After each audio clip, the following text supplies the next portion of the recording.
Perkenalkan, nama saya Teresa Tiana Berita dengan NIM 2303060881 dari Fakultas Pertanian, Prodi Peternakan, Universitas Sumatera Utara. Di sini saya akan menjelaskan tentang anatomi dan fisiologi pada kelinci atau dengan nama Latin Ornithologus funiculus untuk memenuhi tugas dari Ibu Insinyur Tati Vidiana Sari, SPT, MP, IPM. Selanjutnya saya akan menjelaskan tentang topografi organ dalam pada kelinci. Yang pertama itu ada hepar, yang kedua itu ada vesica velea, yang ketiga ada esophagus, selanjutnya ada ventriculus, selanjutnya ada lin, kemudian intestinum tenue, selanjutnya ada cecum, kemudian ada intestinum crassum, kemudian vesica urinaria, kemudian ada trakea, bronkus, terus pulmo, dan yang terakhir ada cor. Saya akan menjelaskan tentang sistem nervosum atau otak. Yang pertama itu ada hemisfer cerebri, yang kedua itu ada visceral longitudinalis vertebrae, merupakan lekukan yang memisahkan kedua hemisfer cerebri. Yang ketiga itu ada giri, merupakan lengkungan yang pada permukaan cerebrum. Yang keempat itu ada sulci, merupakan lekukan pada permukaan cerebrum. Yang kelima itu ada cerebrum. Yang keenam itu ada medulla oblongata. Selanjutnya, sistem digestoria. Yang pertama itu glandula salivari, merupakan kelenjar-kelenjar ludah yang bermuara dalam organ mulut. Terdiri dari glandula parotis, glandula sublingualis, glandula infraorbitalis. Yang kedua itu ada hepar.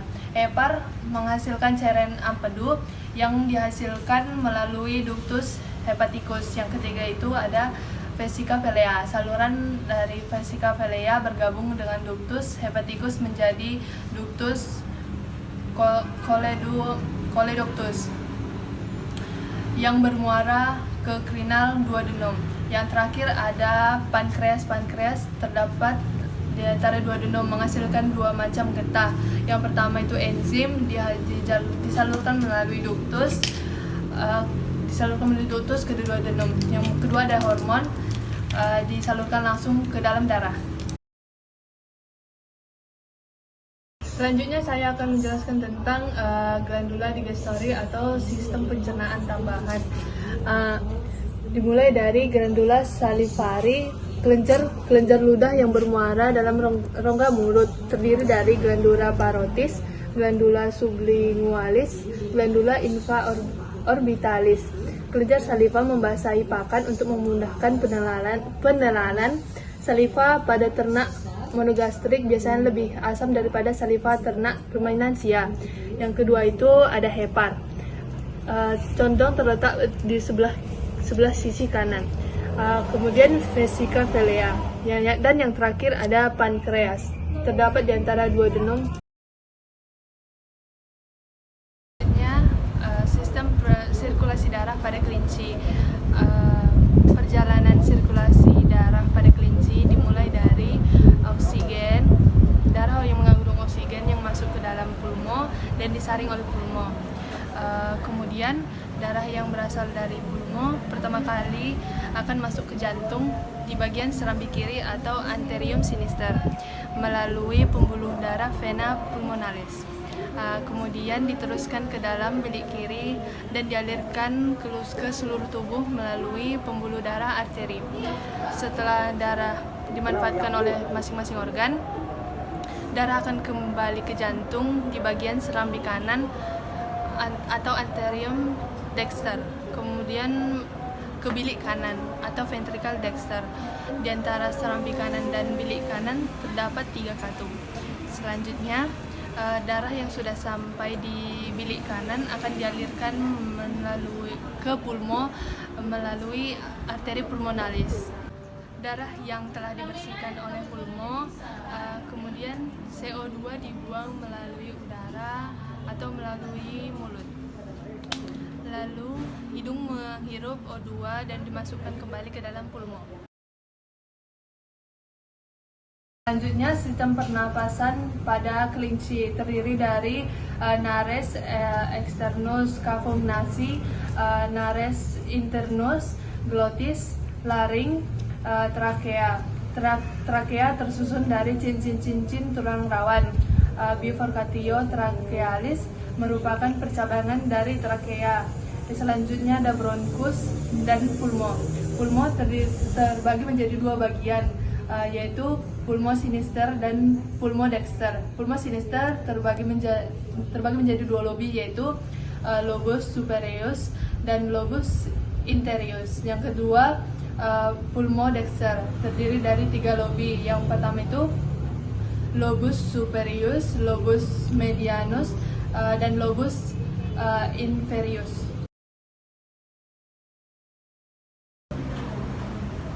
Selanjutnya, saya akan menjelaskan tentang enzim pada proses pencernaan.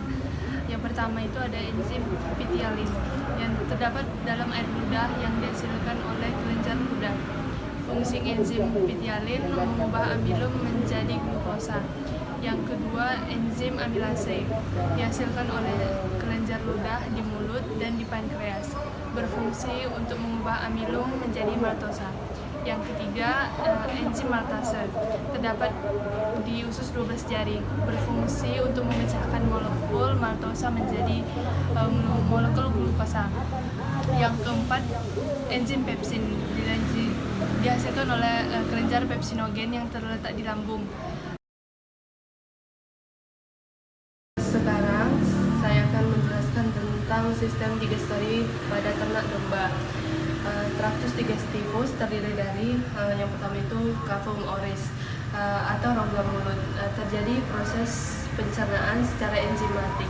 Yang kedua ada paring, merupakan pangkal dari rongkongan. Yang ketiga esophagus. Esophagus merupakan saluran penghubung cavum oris dengan ventriculus agar makanan masuk ke lambung.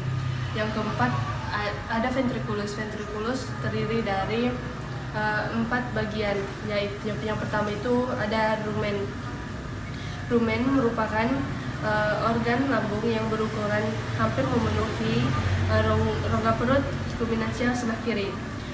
Rumen mengandung banyak organisme terdiri dari bakteri, protozoa, dan jamur.